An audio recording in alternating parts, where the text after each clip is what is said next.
Pasensya na kung naghintay kayo, ah. Late ka na naman! Gaano ba katagal para magpalit kayo ng katawan, ha? Naku, sorry talaga. Umuwi na tayo. Sabagay, late na. Bukas na natin ituloy. Ang bagal-bagal na naman kasing dalawa kumilos eh. Ay, naku naman. Mukhang wala namang nangyayari sa paghahanap nila sa pampitong witch, eh. Si Tamaki nasa club room! Nagbibiro ba kayo? Hindi ko naman siya nakita ron, ah! Naku po, malapit pala talaga ang power ng invisibility! Hindi kasi nag-iingat ang dalawang to. Bakit? Anong problema, Miyamura? Ang totoo niyan, Yamada, meron akong hindi sinasabi sa inyo. May kapatid akong babae, mas matanda sa atin. Sa Susako din siya nag-high school. Palagay ko meron siyang impormasyon tungkol sa Seventh Witch. Ha? Anong ibig mong sabihin? Bakit kayo mo lang sinabi yan? Bakit mo tinago? Mabuti pa sumama kayo sa akin. Pupuntahan natin siya ngayon. Ngayon ko lang nalaman na may kapatid ka pala. Ang totoo niyan, hindi na siya nag-aaral ngayon. Bakit? Drop out ba siya? Ang Seventh Witch ang may kasalanan kung bakit siya nahinto sa pag-aaral. Hoy, Leona! May mga kasama ako rito na gustong kumausap sa'yo. Huh? Teka! Ano yun? Gunting yan, ah! Ikaw na ang bahala, Yamada. Dito lang kami sa labas. Hoy, sandali, Miyamura! Bakit ako lang? Eh, ikaw naman tong gustong masolve ang problema, hindi ba? Bakit biglang nabago ang usapan? Tumahimik ka. Nakakatakot pero... siya na lang ang pag-asa namin. Kailangan ko siyang harapin. Meron kami gustong malaman. Pwede ba? Lumabas ka na rito. Kung ipipilit mo ang gusto mo, hindi kita sasantuhin. Alam ko, pero bago ang lahat...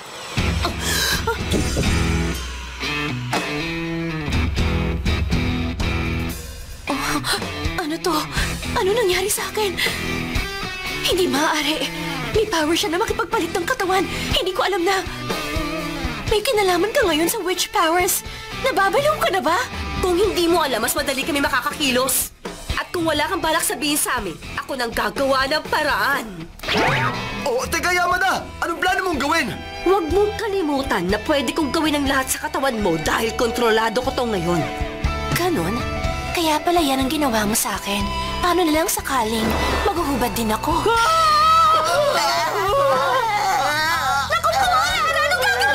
Kung ito naman ang magpapabago ng future, okay lang kahit mahubaran pa ako. Oh, bakit? Akala ko ba maghuhubad ka? Please! Nakikiusap ako, ibalik mo lang ang underwear mo! Kung ganun, umalis ka rito. Pakiusap, yan ang bagay na hindi ko magagawa. Hindi ko alam kung anong dahilan bakit hindi ka nag-aaral pero wala akong balak na kayahin ang ginawa mo dahil may dahilan ako para pumasok. At kung magpapatuloy ito at hindi magbabago ang hinaharap, mawawala rin ang nag-iisang dahilan na pagpasok ko sa school. Sige, makikinig ako.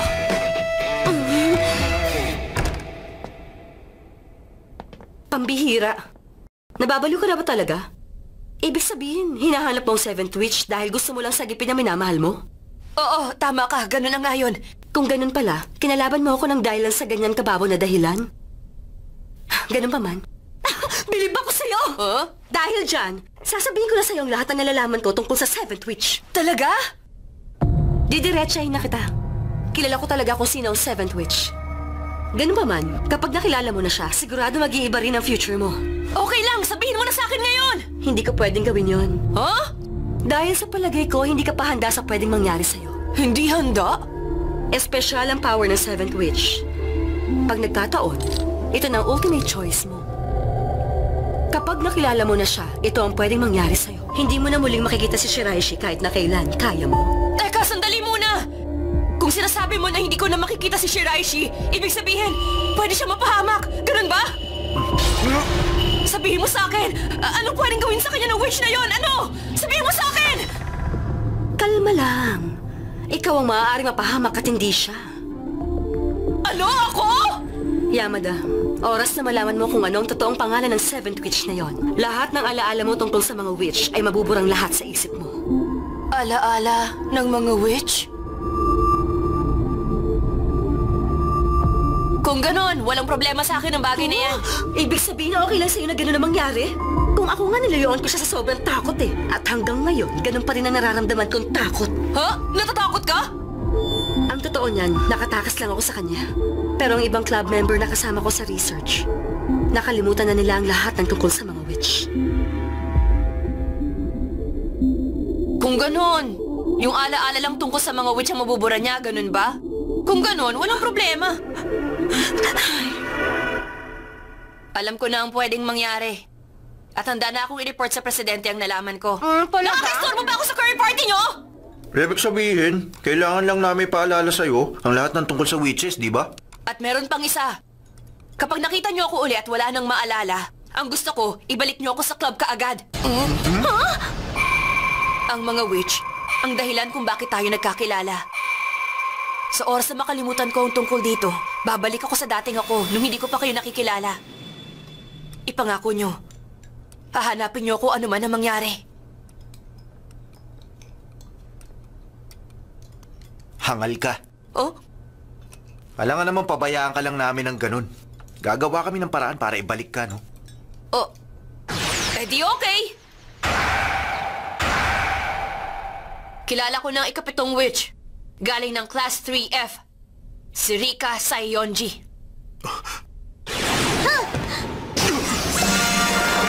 May tama ka dyan!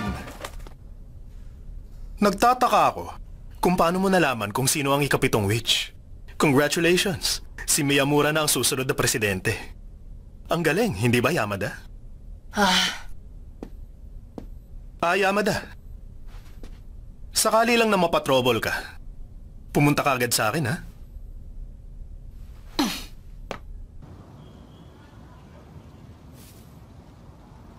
Okay ka na ba ngayon? Oo. Umuwi ka na agad sa inyo ngayon. Sige.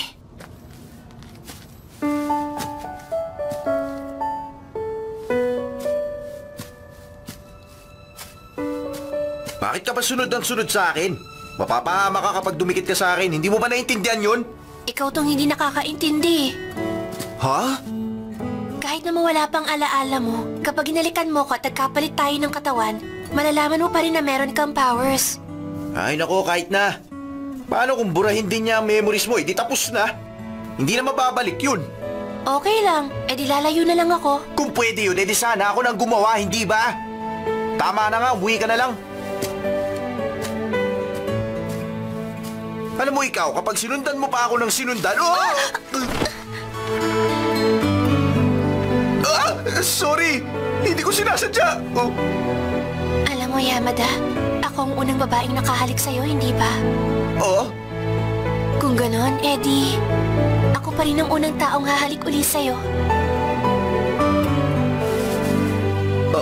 Oo nga. Kung sakali man, mahahanap pa rin naman kita sa loob ng school, hindi ba? Magsimula na lang ulit tayo. Tama ka. Ano, dyan ka na lang ba? Ha? Hindi ah!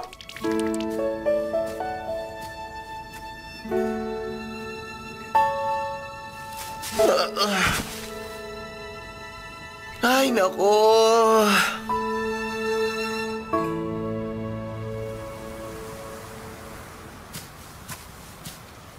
Ganon lang yon?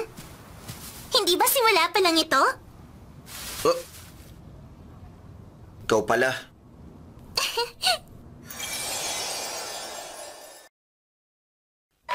Nice to meet you, Yamada! Ako nga pala si Rika Sayonji. Ako ang 7th witch. Ay, may tatanong ako sa'yo, Yamada. Bakit pala wala kang suot ngayon na underwear, ha? Oh, oo nga no! Buisit! Siguro nasa loob din ng kulo mo, ano? Kasi ako, ganun din, Yamada. Ang totoo nga niyan, wala rin akong suot na underwear ngayon. Ha? Ano? Nagmamadali kasi akong pumasok kanina, kaya ayun, nakalimutan ko. Pero alam mo, komportable naman talaga kapag walang suot di ba? Pareho lang tayo. Ano? Huwag mo nga ako ipare sa'yo, pwede ba? Ang cute mo naman! Ito, hawakan mo. Ay, ano kayang plano nito? Buburahin na kaya ng witch na to ang alaala ko? O paano? Pwede na ba tayo magsimula? Una, gusto kong ipikit mo muna sandali ang mga mata mo. Iiwan na kita! Bye! Hoy, teka! Akala ko ba buburahin mo yung alaala ko? Nagawa ko na. Ano ibig mong sabihin nagawa mo na? Basahin mo yan, ha? Nilagay ko dyan ng detalye. Aalis na ako. Bye, Yamada! Ah! Oh! E-epekto ito sa loob ng 24 oras. Siguraduhin mong nasa bahay ka at nagpapahinga. At kapag nakaramdam ka ng kakaibang side effects, magpa-check up ka agad sa Student Council. Ano to, reseta? Ay, 24 hours pa bago umepekto. Ibig sabihin, normal pa rin ang pag-iisip ko sa mga oras na to.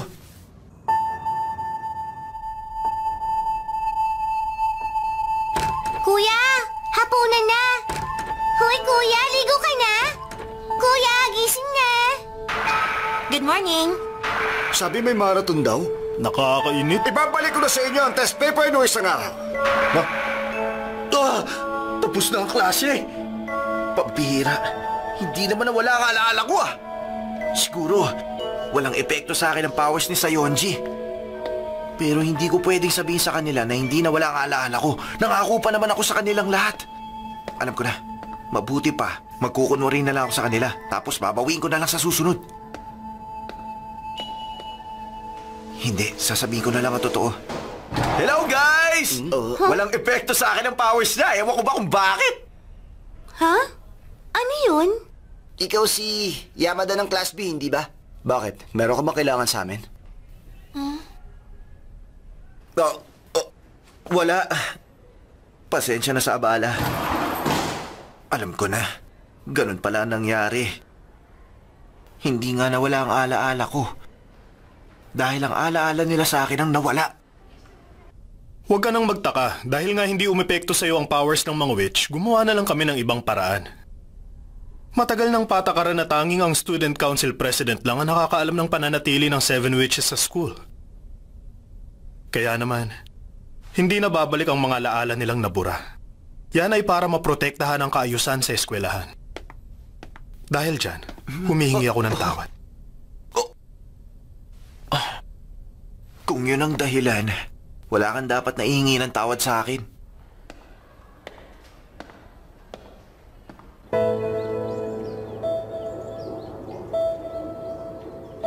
Matagal na rin mula nung huli ko itong naramdaman. Parang malungkot ka ngayon Yamada.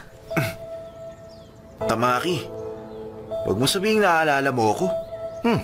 Pareho lang tayong dalawa ng kapangyarihan.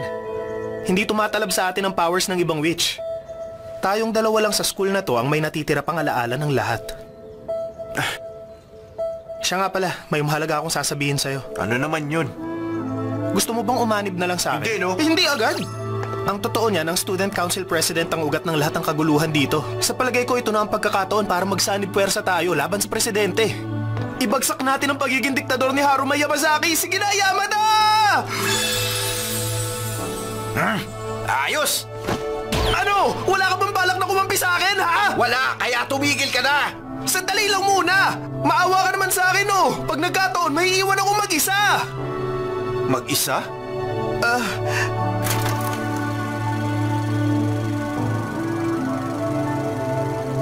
Rika Sayonji. Siya ang ikapitong witch. Yuhu! Alam mo ba na masama ang chismoso? Dati ikaw umiiwas sa mga tao, tapos ngayon nalulungkot ka kasi wala na makaalala sa'yo! Ginawa ko lang naman ang inutos sa akin ni Yamazaki. Burhay ng witch power ni Mikoto. Saka ko inalay ang sarili ko sa school. Pero ngayon, nawala na lang ang pangarap ko na maging council president. Ganun ba? Ano ba ang alam ng isang happy-go-lucky at walang pakiramdam na katulad mo, ha?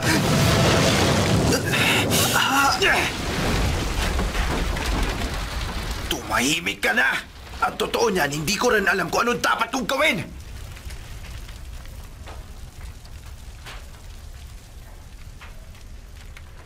Shiraishi? Nagpunta ako rito kasi may gusto sana akong sabihin sa'yo. Ano? Kakausapin mo ako? Sige, ano ba yun, ha? Kasi galing kang clubroom kahapon, hindi ba? Gusto kong malaman kung plano mong sumali sa amin. Hindi. Hindi ako interesado.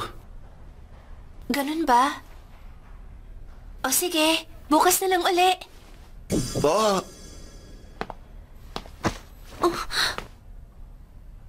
Pwede ba kitang yayain lumabas?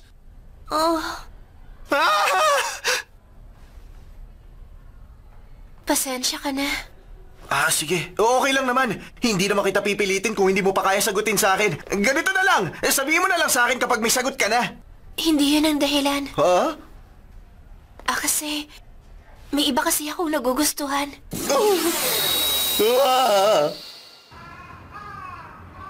Alam mo, okay lang yan, Yamada. Kung ayaw niya sa'yo, edi move on na lang. Ang importante dyan, nandito ako para maging kakampi mo. Ha? Sino yun? Sino yung tinutukoy niya nagugustuhan niya iba? Hindi ka pa rin nade-depress kahit na nabasted ka na niya? Bakit? May batas ba na nagsasabi na dapat nang sumuko dahil lang nabasted? Ha? Ang alam ko niyan eh. Nabanggit na niya sa akin kung sinong lalaking yon nung nag-club trip kami. Sino? Sino yun? Kaya lang, hindi ko na maalala ang pangalan. Hindi mo maalala kung sino? Alam ko na kung sino ang lalaking tinutukoy niya. Ang alam ko, si Miyamura yon. Ha? Nagkakilala yata silang dalawa noong mahulog silang pareho sa hagdan. Tama, doon nga! Hoy, Tamaki. Totoo kaya na hindi na maibabalik ang mga naburang alaala? Sabihin mo nga. Ay, nako. Kung ang tinutukoy mo, ang mga naburang alaala ng mga witch, may pagkakataon pa nga na nawala pati ang powers nila. Ganon ba? Kung ganon, handa na ako ibalik ang alaala ni Shiraishi. Ha? Hindi ako makakapayag na basta na lang baliwalain ngayon. Hindi ako susuko hanggat hindi ko nalalaman ang totoong nararamdaman niya. Ipapaalam ko uli sa kanya ang nararamdaman ko. Oo, maganda yan. Pero anong plano mong gawin? Paano mo gagawin yan? Ipitaliin ko ang sarili ko!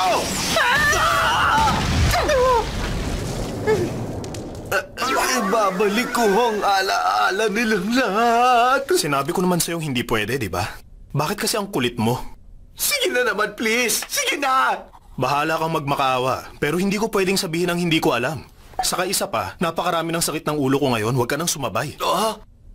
Yun kasing mga witch na nakalimot sa'yo, nagwawala uli ngayon. Nagwawala sila?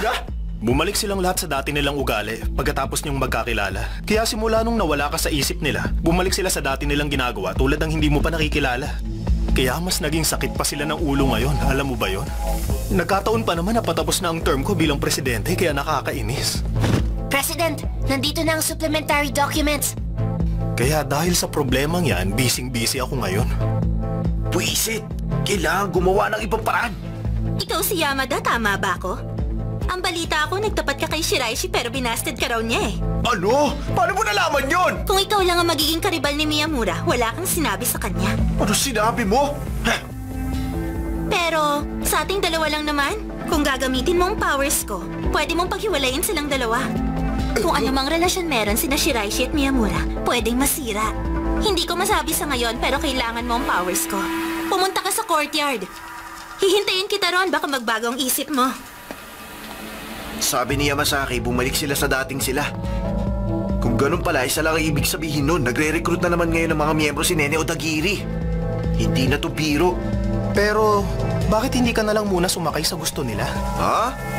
Kung gagawin mo yan, pwede mong magamit ang iyong charm power. Baka sakaling mapadali nito ang trabaho mo. Tama!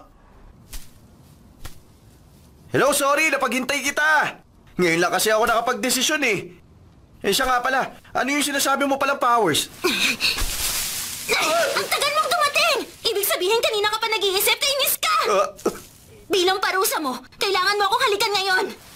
Kung gagawin mo yon, patatawarin kita at papayagan kita na mapasali sa inner circle. Okay, sige, gagawin ko. Game na Teka, sandali lang. Hindi ka ba muna magdadalawang isip na gawin yan, ha? Bakit? Ikaw naman may gusto nito, di ba?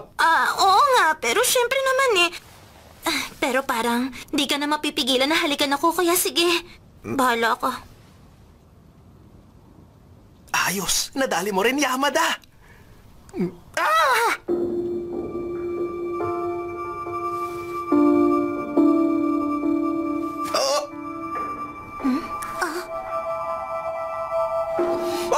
Hoy!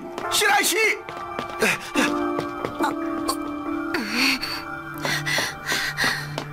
Nagkakamali ka ng akala. Walang ibig sabihin na nakita mo. Wala yun! Okay lang. Wala naman akong pakialam eh. Bahala ka kung anong gusto mo gawin sa iba. Bakit naman ako makikialam? Oo nga naman. Oo nga naman. Bakit ba ako nagdadahilan sa kanya? Kung tutuusin, walang pakialam si Shiraishi sa akin ngayon. Pero, paano na lang kung hindi na bumalik ang alaala niya? Kailangan ko pa rin magpaliwanag sa kanya. Kailangan ko na magtapat. Sasabihin ko na kung anong nangyayari. Shiraishi, ang totoo, meron akong gustong ipaliwanag sa'yo. Sinabi ko na meron na akong ibang nagugustuhan, di ba? Pero bakit ganun? Iba ang nararamdaman ko sa'yo. Yamada, sabihin mo, sino ka ba talaga?